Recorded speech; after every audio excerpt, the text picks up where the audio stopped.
Hello, कैसे हैं? बिल्कुल ठीक हैं। चलिए, teaching by Ravi ji YouTube channel में आप सबों का स्वागत है।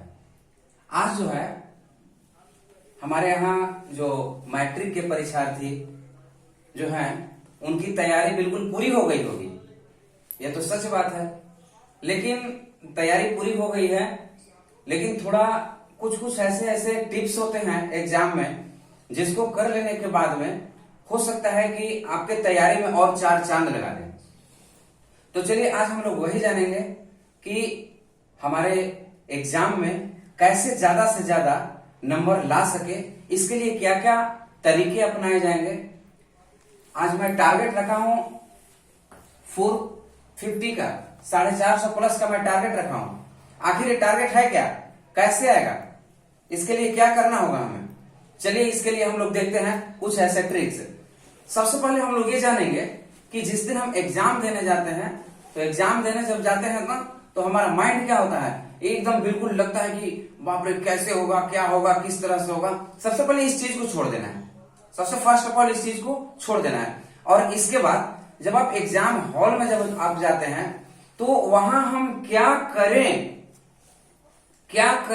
कि ताकि जो है हमारा माइंड कहीं दूसरी जगह डाइवर्ट ना हो। ये सबसे पहला काम है। और जब आपका माइंड डाइवर्ट होगा तो आप मान के चलिए कि अच्छा आंसर भी अगर किसी चीज का आपका आता होगा तो अच्छा नहीं लिखाएगा।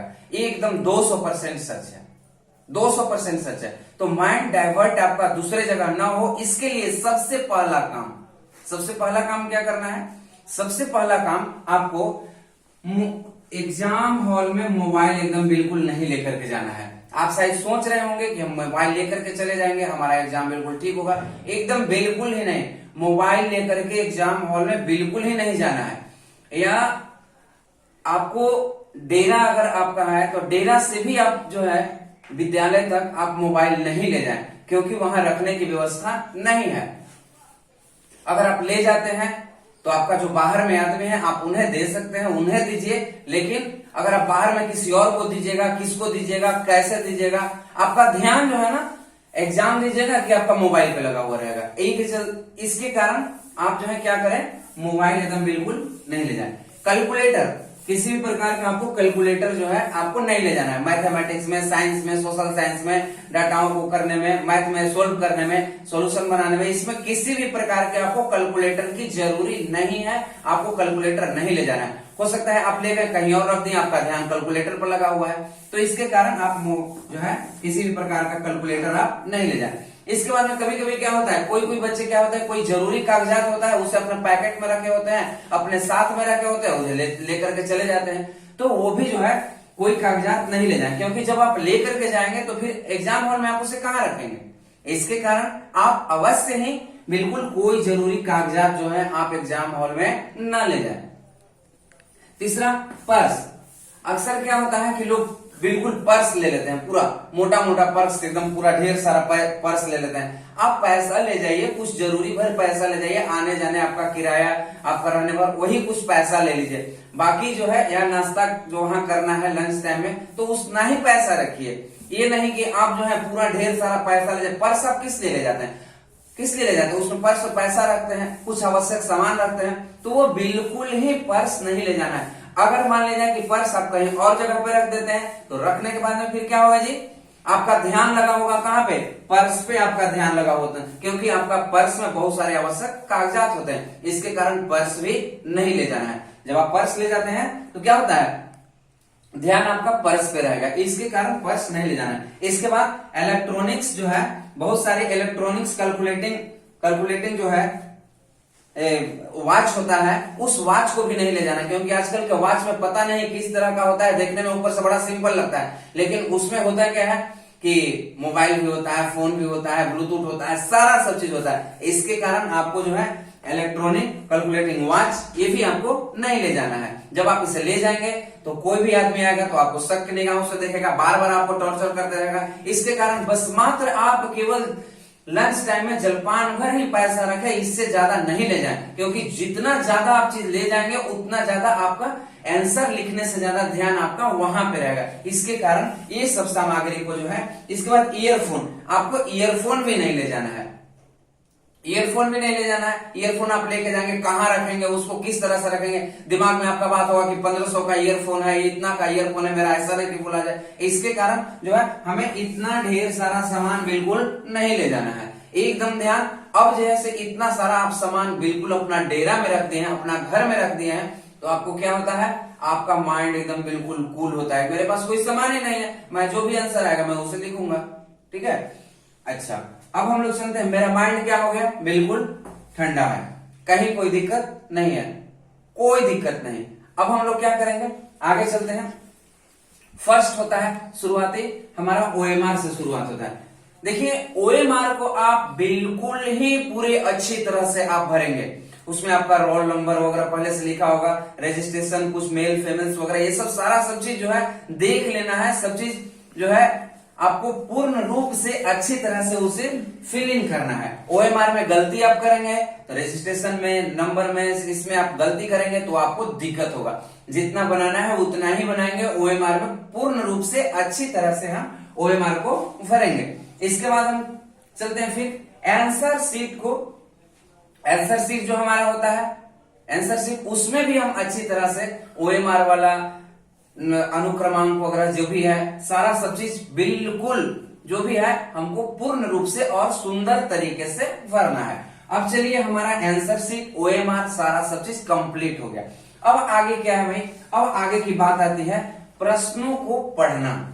आप प्रश्न को पूर्ण रूप से, सबसे पहले होता क्या है ना, एग्जाम में जैसे कहीं पेपर मिला, एक दे दनादन दे दनादन दे दनादन दे दनादन दे दनादन करने लगते हैं। बिल्कुल गलत है बेटा, बिल्कुल गलत। आप सबसे पहले प्रश्नों को पढ़ने के लिए आपके पास बिल्कुल एक्स्ट्रा टाइम आपको मिला हुआ होता है। उस एक्स्ट्रा टाइम में आप जो है प्रश्न को पढ़िए, पूर्ण रूप से प्रश्न को पढ़िए, पूर्ण रूप से प्रश्न को पढ़िए। अब क्या होता है, जब आप प्रश्न को पढ़ लेते हैं तो प्रश्न को पढ़ने के बाद में आप जो है आंसर शीट पर, कभी कभी क्या होता है, जब 1 नंबर वाले क्वेश्चन जब आप बना लेते हैं, बनाने के बाद 1 नंबर वाले क्वेश्चन जो बना लेते हैं, तो बनाने के बाद फिर क्या होता है, आपको लॉन्ग टाइप क्वेश्चन बनाना होता है। लॉन्ग टाइप क्वेश्चन जो है बनाते हैं, तो उसमें हम लोग क्या करते हैं कि अक्सर ऐसा देखा जाता है कि बच्चे क्या करते हैं कि प्रश्न को भी आंसर शीट में उतारते हैं, प्रश्न को भी क्या करते हैं वहां पे उतारते हैं, पूरा का पूरा प्रश्न एकदम पूरा उतारते हैं, जो बिल्कुल गलत है। प्रश्न उतारने की कोई जरूरी नहीं है। अगर मान लिया जाए कि हमें छठा क्वेश्चन, 6 नंबर क्वेश्चन का जवाब आ रहा है, तो उसमें जो भी दिया हुआ है, जो भी दिया हुआ है, हम सीधा लिखेंगे, यहाँ पे 6 नंबर लिखेंगे, 6 नंबर, यहाँ क्वेश्चन डालें, यहाँ 6 नंबर, और यहाँ सीधा उसका आंसर किए, और आंसर लेकर के हम वहां पे स्टार्ट कर देंगे, हम उसका आंसर लिखना स्टार्ट करेंगे, न कि हम प्रश्न को लिखने में ज्यादा देर हम टाइम का वेस्ट करें। आगे चलते हैं हम लोग, कोई भी प्रश्न को नहीं उतारना है। आगे फिर हम लोग को क्या करना है कि जब हम पूरा का पूरा प्रश्न जब पढ़ते हैं तो क्या होता है, हमारा जो आसान सवाल होता है, देखिए कभी कभी बच्चे क्या होते हैं ना कि देखा जाता है कि बच्चे बैठे हुए हैं, क्यों बैठे हुए भाई, पहला नहीं आ रहा, दूसरा नहीं आ रहा, तीसरा नहीं आ रहा, चौथा नहीं आ रहा। अरे भाई कोई बात नहीं है, आपको 1 से लेकर के जितना भी 8, 10, 12, 13 जो भी प्रश्न है, उसमें जो आपको पहले आ रहा है उसी को आप सोल्व कीजिए। ये कोई जरूरी नहीं है कि हम पहला बनाएंगे, इसके बाद फिर दूसरा बनाएंगे, इसके बाद फिर तीसरा बनाएंगे, नहीं, आपको कोई जरूरी नहीं है क्रम बाय क्रम से आपको क्या करने के लिए, बनाने के लिए। आप आराम से कोई भी क्वेश्चन को आप बना सकते हैं। तो ये जो है आसान सवाल, यानी कि आसान सवाल जो आपको लगे उससे पहले हमें क्या करना है, बना लेना है।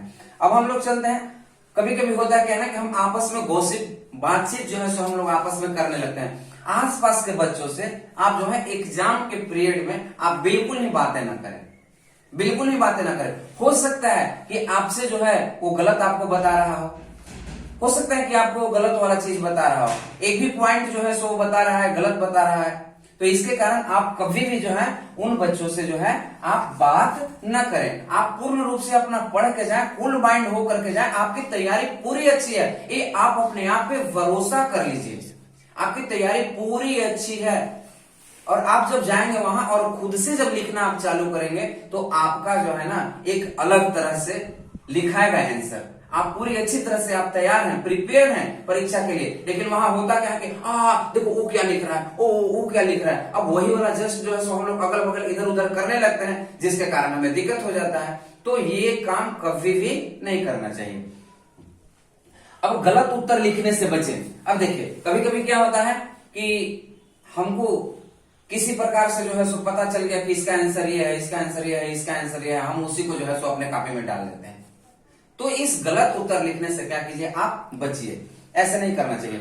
अब चलिए, अब तो ये सब सारी बात हो गई, लेकिन अब सबसे पहले और क्या होता है कि हम जो भी कंटेंट जो भी लिख रहे हैं, जो भी हम आंसर हम लिख रहे हैं, वो सबसे पहले सुंदर राइटिंग आपका होना चाहिए। राइटिंग सुंदर होना चाहिए, और क्या, जो भी लिखे आप साफ साफ लिखे, कि ताकि हम ये चीज को लिखे हैं। तो सदैव अपने आंसर शीट में सुंदर और साफ साफ लिखे। अब जो है सो आगे चलते हैं। आपके आंसर जो है, कभी कभी होता है क्या है ना कि हम लोग क्या करते हैं कि बहुत ज्यादा पूरा बढ़ा चढ़ा करके कोई बातों को जो है सो लिखना चालू करते हैं, बहुत ज्यादा कोई बातों को बढ़ा चढ़ा करके लिखना चालू करते हैं। तो वो क्या होता है, हमारा बिल्कुल गलत होता है।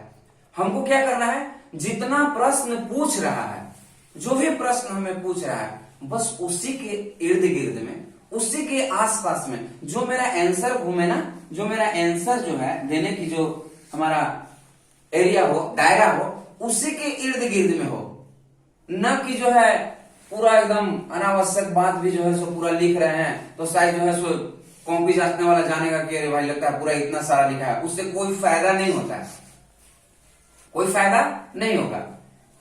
तो हमें क्या करना है, जो प्रश्न पूछा जा रहा है उससे रिलेटेड आंसर देना चाहिए, उससे संदर्भ में आंसर देना चाहिए, न कि जो है अनावश्यक आंसर हम डाल देंगे और सोचेंगे कि अरे बड़ा लिखे थे, पास भी नहीं हो रहा है, नंबर बड़ा कम आया। नंबर कम आने के पीछे कारण यही होता है कि पूछा जाता है क्वेश्चन कुछ और आंसर देने लगते हैं कुछ और।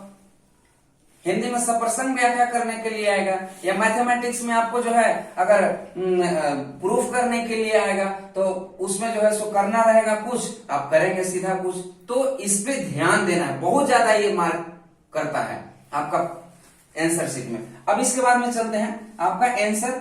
अब देखिए, अब मान लिया जाए कि एग्जामिनर आपका कॉपी कैसे आपका आंसर पे रुकेगा, आपके कॉपी पर कैसे एग्जामिनर रुकेगा, आप उससे जो है सो कैसे आप अपने कॉपी पर रोकिएगा, इसको रोकने का एक तरीका है। आप जब आंसर लिखेंगे तो आंसर लिखने के बाद में आपका क्या होगा जानते हैं, एक जनरल आदमी आंसर लिखा है, एक बच्चा जो है क्या किया है, सारा सब चीज आंसर वही लिखा है, लेकिन जहां पे किसी का कथन है उसको जो है अंडरलाइन किया है, जहां पे जो है सो पॉइंट बाय पॉइंट करके लिखा है, पॉइंट बाय पॉइंट करके लिखा है। इसके बाद में कोई बच्चा जो है फिगर बनाया है, उसी के साथ में फिगर बनाया है, पॉइंट दिया है, ये सब सारा सब चीज अगर किया है, तो वहां पे जो कॉपी जांच करेंगे आपके एग्जामिनर, वो तो जाहिर सी बात है रुक ही जाएंगे।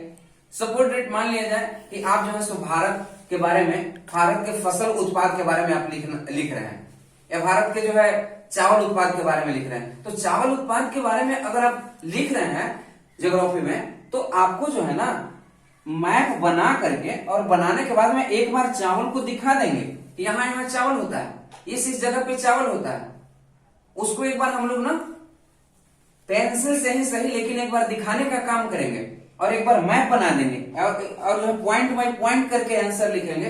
तो जाहिर सी बात है कि आपके जो एग्जामिनर जो कॉपी जो जांच जो करेंगे, ठीक है ना, वो आपके वहां पे आंसर पे रुक जाएंगे, और रुक करके उनको से नंबर एकदम निकलेगा खुद से खुद कि नहीं इतना ज्यादा मेहनत किया है बच्चा, इतना ज्यादा लिखा है, इसलिए इसे नंबर जरूर दें। यानी कि आपको कॉपी में ड्राइंग भी आपका होना चाहिए, आपका मैप भी होना चाहिए, इसके बाद में आपका हेडलाइन वगैरह भी आपका सुंदर होना चाहिए। ये सब जब आप करेंगे, और आपकी तैयारी तो पक्की है ही, तो जब ये सब आप करेंगे तो मान के चलिए कि 450 प्लस पक्का, ठीक है। तो आप इन सभी बातों को ध्यान में रख करके और आप अपने परीक्षा दीजिए। Best of luck.